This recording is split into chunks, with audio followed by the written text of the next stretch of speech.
26 नवंबर 2024 को खैबर पख्तूनख्वा के वजीर आला अमीन गंडापुर की क़यादत में लाखों अफराद पुरअमन एहतजाज के लिए इस्लामाबाद रवाना हुए। इनका मकसद इमरान खान की रिहाई, 26वीं आईनी तरमीम की मुखालिफत और 9 मई की वाक़यात पर जुडिशल कमीशन बनाने का मुतालबा था। ये काफिला पेशावर से रवाना होकर इस्लामाबाद की तरफ बढ़ रहा था, लेकिन जैसे ही ये अटक पुल पार करके पंजाब की हुदूद में दाखिल हुआ, हुकूमत ने ताकत का बेहद इस्तेमाल शुरू कर दिया। हर तरफ से सुई, गैस की शेलिंग और रबड़ की गोलियों का सिलसिला शुरू हो गया।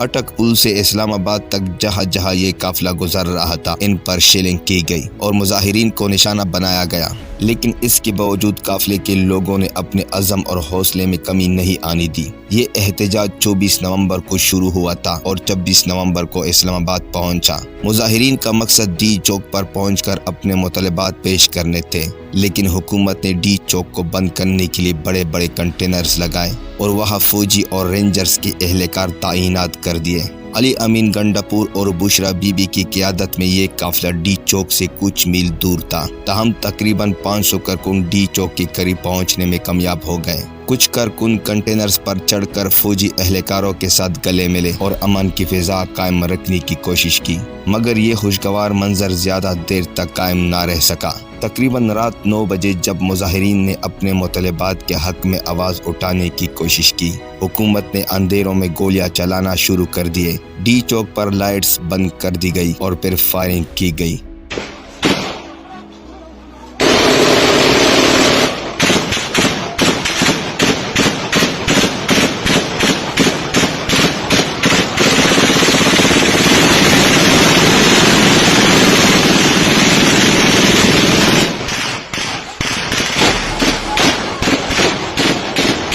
ये फायरिंग उन बेबस कारकुनों पर की गई जो अपने हुकूक के लिए पुरअमन तरीके से एहतजाज कर रहे थे। फायरिंग का नतीजा ये निकला कि कई अफराद शहीद हो गए और 100 से ज्यादा जख्मी हुए, जो कि एक अफसोसनाक और दिल दहला देने वाला मंजर था। इस फायरिंग का हुक्म वजीर आजम शहबाज शरीफ, मोहसिन नकवी और अता तड़ की जानिब से दिया गया था। फायरिंग करने से पहले अता तड़ और मोहसिन नकवी ने कॉन्फ्रेंस किया कि अगर यहाँ 5 मिनट की फायरिंग की तो यहाँ कोई भी नजर नहीं आएगा। उसके बाद मुजाहिरीन के काफिले के 100 से जायद गाड़ियों को आग लगा दी गई, जिनमें अली अमीन गंडापुर और बुशरा बीबी का कंटेनर्स भी शामिल था।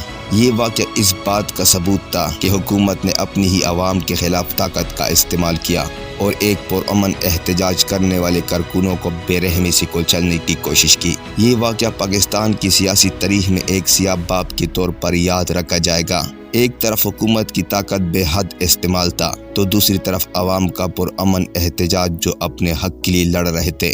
इस सानहा ने यह साबित कर दिया कि पुरअमन एहतजाज को ताकत के जोर से दबाकर कभी भी कामयाबी हासिल नहीं की जा सकती। ये वाक़या न सिर्फ पाकिस्तान की सियासत बल्कि इंसानी हकूक़ के तहफ़्फ़ुज़ के हवाले से भी एक संगीन सवालिया निशान बन गया है।